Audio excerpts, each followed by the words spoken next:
12ാമത് അന്താരാഷ്ട്ര കരകൗശലമേളയ്ക്ക് സർക്കാലയിൽ വർണ്ണാഭമായ തുടക്കം. പരിപാടിയുടെ ഔപചാരികമായ ഉദ്ഘാടനം മന്ത്രി മുഹമ്മദ് റിയാസ് നിർവഹിച്ചു.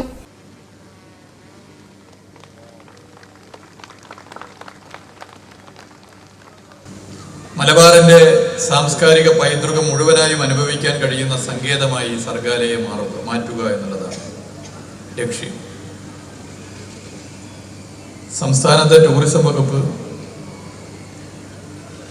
കേന്ദ്ര സർക്കാരുമായി തുടർച്ചയായി ചർച്ച നടത്തുകയും കേന്ദ്ര സർക്കാരിന്റെ കൂടി സഹകരണത്താൽ കാര്യങ്ങൾ മുന്നോട്ട് പോകും എന്നുള്ള പ്രതീക്ഷയുടെ ഭാഗമായി സമയമെടുത്ത് സർഗാലയം മുതൽ ബേപ്പൂർ വരെ നീളുന്ന ഒരു വിപുലമായ ടൂറിസം പദ്ധതിയുടെ പ്രസന്റേഷൻ നല്ല പഠനം നടത്തി കേന്ദ്ര സർക്കാരിൽ സമർപ്പിക്കുകയും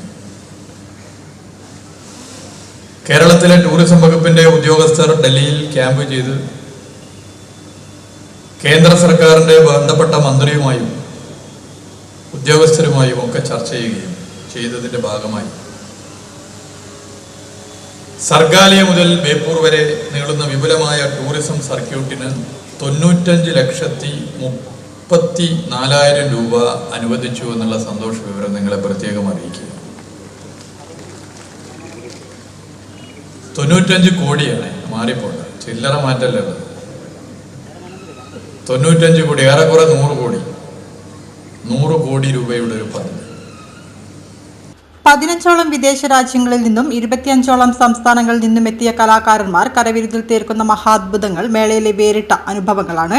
2024 ഡിസംബർ 20 മുതൽ 2025 ജനുവരി 6 വരെയാണ് Iringal Sargaalaya arts and craft വില്ലേജിൽ വെച്ച് നടക്കുന്നത്.